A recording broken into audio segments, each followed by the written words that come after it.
大家好，我係運動治療師。咁今日咧，我想教咁多位老友記一個運動深蹲。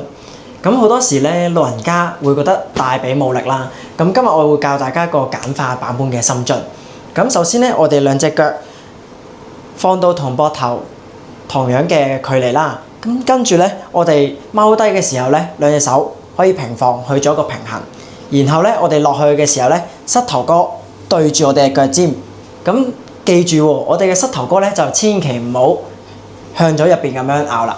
咁我而家做幾個半蹲俾大家睇一睇啦。好似我哋眼咧望前面嘅，亦都唔需要話踎得太深。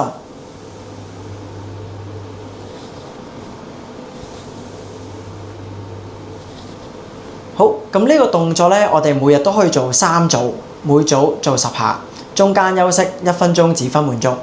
咁如果咁多位老友記做緊嘅過程，或者做完之後都有啲唔舒服嘅話，咁記住即刻停低呢個運動，同埋可以揾相熟嘅治療師去睇一睇咩情況。